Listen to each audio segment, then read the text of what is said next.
Inshallah, shortly we'll be having an interview session with world-renowned photographer, Brother Peter Sanders, who is on visit to Malaysia and Indonesia. And for your information, his Muslim name is Abdul Azim.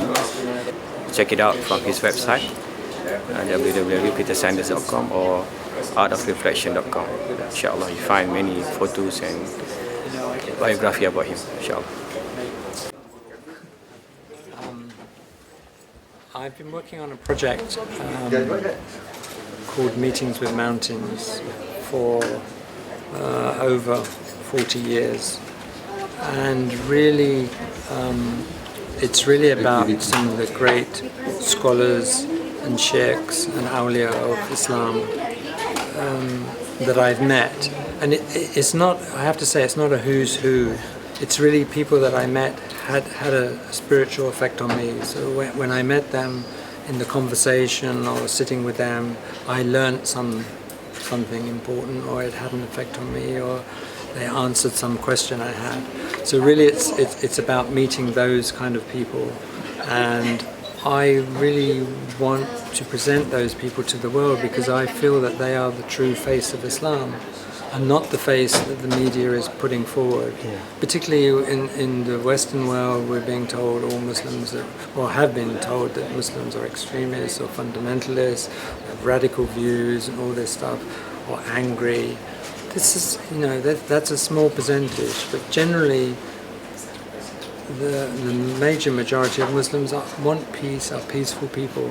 But these people are the best of our community, and we need to push them forward as the mentors or representatives of but it's a double bind, because most of these great people are at the stage of their life where they're withdrawing from life. Yeah. And I've been very honored. Most of them do not allow photography. I think probably the reason I've been allowed to photograph is many of them I photographed for the book, they have died very shortly. And I was a little bit worried when I was doing it. I told my friend that I photograph these people and then they die. I said, if they find out, they won't let me take their picture. He said, no, that's the reason you were allowed to photograph them, because they're leaving and you were allowed to document them. So it's a project very close to my heart, because just to look at their faces, you get something, and it's an interesting project. I mean, I'm not a writer, so really the book will be their pictures and a small text about what happened when I met them.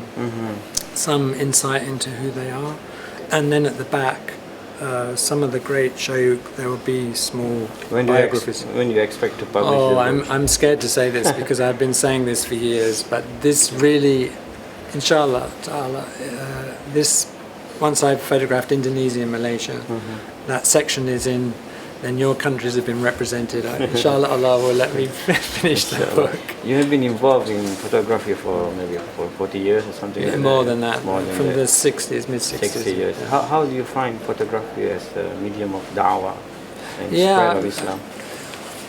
I think it's images are everywhere. We live in a society now where we are bombarded with images to sell us this and that, and tell us stories by one picture. You make it, it's used to manipulate our thoughts and ideas.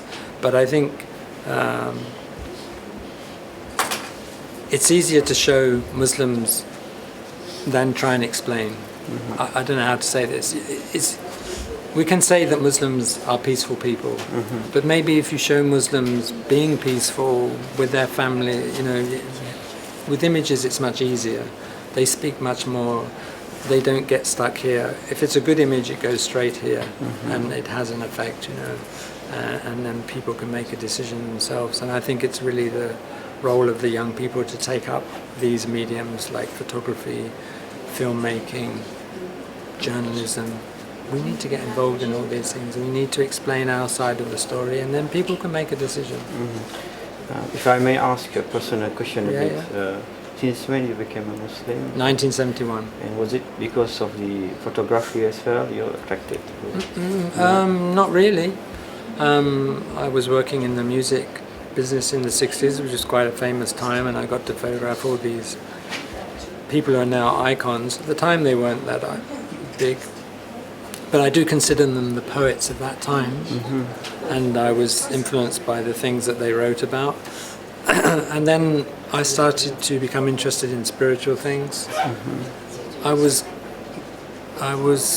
aware that I worried a lot and I had concerns about life and stuff, and I wanted to assuage that. So I thought, okay, I need to take something. I was brought up in a Christian society, but it really didn't have much of a reality. So I looked at all the major religions. I looked at Hinduism and Buddhism, Sikhism. I read about all these things. I read a little bit about Islam, and then I went to India and I spent 7 months traveling around India, taking pictures, but also studying these religions. And then when I came back to England, some of my friends from the music business had become Muslim. So I thought, what is this? Okay. Didn't know that. I knew a little bit. I knew Islam believed in one God, it accepted all the prophets. That made sense to me. I believe that too. And then there was a process, slowly, I had various dreams, and it just became very clear that it looked like I was going to become a Muslim. And then I was curious about Tasawwuf or Sufism. And I went to see somebody who was a Muslim. I said, I want to understand about Sufism because I'm interested in this. And he said, these are the spiritual practices of Islam. We believe these are the things that the Prophet ﷺ and his companions did. They practiced these things.